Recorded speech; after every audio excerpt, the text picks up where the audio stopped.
이완수 변호사 남자분이시니까 여자가 만약에 직업이 아예 없어요. 어떠세요? 내가 다 먹여 살려야 돼. 저는 뭐 직업이 없어도 괜찮을 것 같긴 한데요.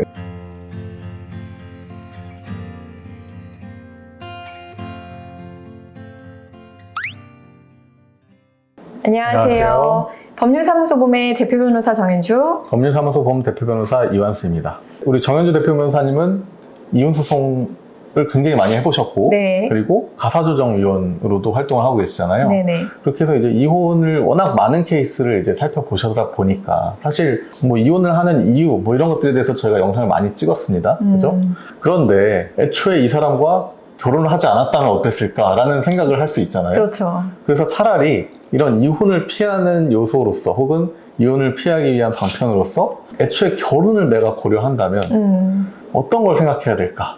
이런 궁금증이 사실 들 것 같거든요. 네. 특히나 이제 대표 변호사님은 여성분이시니까 어떤 남자를 만나야 될까요? 결혼을 고려한다면. 저는 이제 현실적인 측면에서 상담을 많이 진행하다 보니까 이런 남자라면 그래도 괜찮겠다. 왜냐면 100%의 사람은 없잖아요. 네. 이제 그렇지만 그래도 이 정도는 돼야 되지 않나라는 것들을 몇 개 뽑아보았는데요. 네.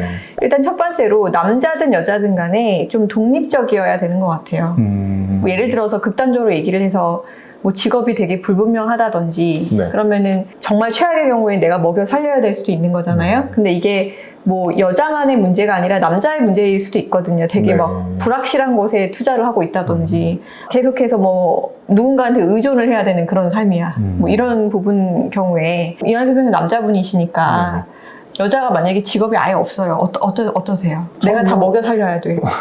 저는 뭐 직업이 없어도 괜찮을 것 같긴 한데요. 예. 네. 그러니까 돈을 많이 벌지 않아도 되는데 적어도 내가 나한테 너무 의존하고 있고 100% 의존한다. 이거는 조금 빡세다. 설령 이 사람이 뭐 직업적으로는 뭐 없더라도 주체적이고 자기 주관이 좀 있어야 그렇죠. 그래야 이제 최소한 어떤 일을 결정하거나 할 때 굉장히 믿을 수 있는 사람이다 이렇게 생각할 수는 있을 것 같아요. 그러니까 뭐 일시적으로 뭐 지금 회사가 정말 안 맞아서 잠깐 때려치고 뭐 이직을 준비할 수는 있죠. 네네. 근데 대책이 없으면 그게 힘들잖아요. 그런 그래서 면이 있죠. 네. 기본적으로 우리가 결혼을 하기 위해서는 서로 독립되고 주체적인 어떤 그런 상황이어야 한다. 그러니까 네. 그게 뭐 돈을 많이 벌고 뭐 이런 거를 별개로 너무나 지나친 의존성을 가지고 있으면은 서로 힘들다라는 거를 저는 좀 강조드리고 싶고요. 이제 두 번째로는 같이 있을 때 마음이 편안해야 됩니다.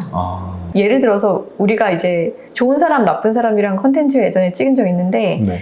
좋은 사람, 나쁜 사람 어떻게 구별하냐? 객관적으로 이 사람이 좋은 사람이라도 내가 이 사람이랑 같이 있으면은 정말 힘든 사람들이 있어요. 남들이 봤을 때 되게 착해. 네. 근데 내가 같이 있으면 내가 너무 힘들어. 반대로 이 사람이 객관적으로는 되게 까칠하고 별로래.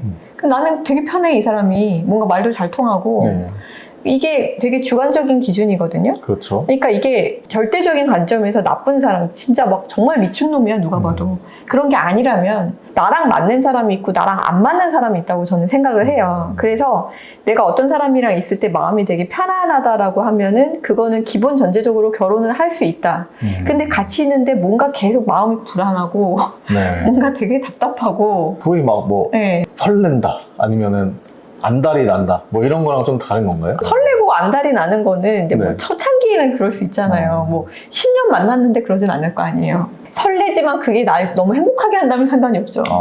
근데 내가 설레는데 너무 힘들어. 그러면은 계속해서 힘들게 살 수는 없잖아. 결국 결혼이라는 거는 일상이잖아요. 내가 생활을 하는 거잖아요. 그럼 내가 어떤 취미 생활을 하든 내가 마음이 편해야 되는 것처럼 어떤 사람이랑 같이 있을 때 마음이 편안한가 아니면 내가 지금 불편한가. 그리고 그 이유는 사실 난 안 중요하다고 생각해. 네. 나랑 안 맞는 것 뿐이지 이걸 객관적으로 판단하는 거는 별로 의미가 없어요. 그래서 같이 있을 때 마음이 편안한 사람을 만나라. 그게 두 번째고요. 세 번째는 네. 정말 중요한 건데 경제적 관념이 비슷해야 됩니다.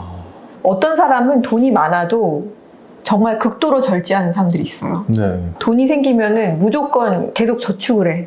그리고 뭐 앞으로의 미래, 뭐 5년 뒤, 10년 뒤의 미래를 얘기를 하기 때문에 지금 내가 좀 돈을 쓰고 예를 들어 여행을 가고 맛있는 거를 먹고 물건을 사는 거에 아무런 가치를 못 느끼는 사람들이 있어요. 근데 이 사람은 돈을 이 사람보다 못 벌고 돈이 별로 없지만 나는 그래도 써야 돼. 네. 그래야 내 스트레스 해소도 되고 나는 좀 플렉스를 해야 돼. 예를 들어서. 네. 근데 그 두 사람이 만나. 그럼 둘 다 스트레스인 거예요. 이 사람은 돈을 월천을 버는데도 돈을 하나도 안 써. 근데 이 사람은 500밖에 못 버는데 뭔가 플렉스를 하고 다녀. 막 파인다니 다니고. 그럼 둘 다 스트레스인 거예요. 근데 예를 들어서 둘 다 똑같이 200을 버는데 둘 다 그냥 200을 다 써. 그 즐거운 거야. 그럴 수도 있고 아니면 둘 다 돈을 많이 버는데 둘 다 그냥 극단적으로 돈을 안 써. 그게 경제적 관념이 맞는다라는 거거든요. 그러니까 돈을 많이 써야 되고 적게 써야 되고 이런 게 아니라 서로의 가치관이 맞아야 된다고 저는 생각을 해요. 내가 투자를 하는 게 맞다고 생각하면은 이쪽도 마찬가지의 관념을 갖고 있으면 괜찮고 어느 정도 맞출 수 있으면 괜찮은데 한 사람은 이 사람이 봤을 땐 과소비고 한 사람이 봤을 때는 너무 극단적으로 인색하면 둘이 살기 너무 힘들다는 거죠. 그러면은 여행 가는데도 눈치 봐야 되고 뭐 물건 사는데도 허락받아야 되고 뭐 이런 거잖아요. 같이 있을 때 마음이 편안할 수가 없겠네요. 너무 힘들지 않을까요? 그래서 근데 사실 이거는 누가 잘못했고 누가 잘했다라고 할 수가 없는 게 이건 되게 상대적인 가치관이기 때문에 근데 여러 가치관 중에서 우리가 너는 너대로 살고 나는 나대로 예를 들어서 나는 여행하는 거 좋아하니까 너 여행 가고 난 집에 있는 거 좋아하니까 넌 집에 있어. 우리 각자 놀자. 이렇게 해도 괜찮은 게 있는데 경제적 관념은 난 정말 어렵다고 생각해요. 경제적 관념이 비슷한지 가치관이 비슷한지에 대해서는 정말로 꼭 체크를 해봐야 된다고 생각합니다.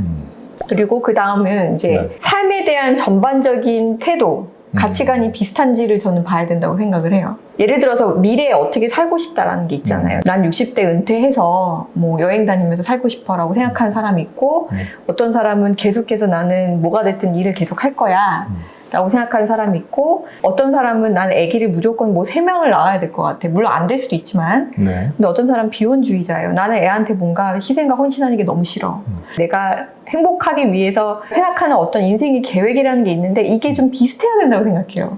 물론 경제적 관념은 제가 너무 중요하기 때문에 따로 떼놓은 건데 그거 외에 같이 살아가는 어떤 동반자잖아요. 서로 대화를 했는데 전혀 뭔가 너무 달라. 그러면 이거를 접점을 만들기 정말 어려운 것 같아요. 근데 이제 부제가 이런 남자를 만나라인데 사실 남자들이 이제 좀 가장할 수도 있지 않을까요? 그쵸. 위선을 떨 수도 있죠. 네, 막 갑자기 나는 사실 돈 쓰는 거 정말 싫어하는데 플렉스를 할 수도 있고 그냥 이 사람이 마음에 들어서 예전에 그런 경우가 있었죠. 이 여자가 샤넬백을 좋아한대요. 그래서 풀로 대출을 받아 샤넬백을 선물해주면서 프로포즈를 했다는 거죠. 그리고 나중에 결혼해서 보니까 이게 다 대출이야. 같이 갚아야 돼. 선물이 아닌 거지. 이런 경우도 있죠. 우리가 만약에 결혼하기 전까지는 최소한 결혼식 준비 과정이라는 게 몇 개월은 걸리잖아요. 막 아주 극단적인 경우가 아니라면 그럼 이 사람이 사는 모습을 보면 알 수 있지 않을까요? 뭐 입고 다니는 옷이라든지 차라든지 결국에는 이런 걸 고려할 때 더 신중하게 좀 살펴보고 확인해야 될 것을 확인을 해야 된다. 이렇게 생각을 하면 되겠네요. 그리고 이제 여러 가지가 있지만 또 중요한 게 뭐냐면은 우리 관계가 얼마나 주위에 오픈되어 있는지 이 사람이 얼마나 투명한지에 대해서 조금 고려를 해봐야 될 것 같아요. 사람은 누구나 특히나 결혼을 앞두고 있고 결혼을 생각할 수 있을 정도의 사람을 만나면 좋은 모습만 보이고 싶어 하거든요. 나의 안 좋은 모습은 본능적으로 회피하거나 숨기는 게 사람의 본능이다 보니까 매우 민감한 요소들을 오픈하지 않는 경우들이 있어요. 예를 들면 뭐 대출, 내가 대출을 받았거나 뭐 투자를 해서 망했어. 뭐 이런 것들이 있는데 이걸 끝까지 숨기는 경우들이 있거든요. 그래서 뭔가 이 사람이 내가 불안하기 전에 여러 가지 것들에 대해서 좀 많이 오픈적이고 뭔가 좀 불리한 부분들도 가감없이 말을 할 수 있다라고 하면 그 사람은 그래도 최소한 자기 말에 책임을 지는 사람이 아닌가. 네, 그런 생각이 들었습니다.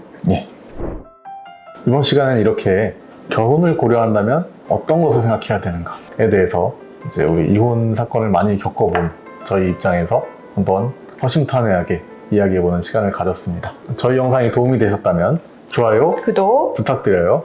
감사합니다.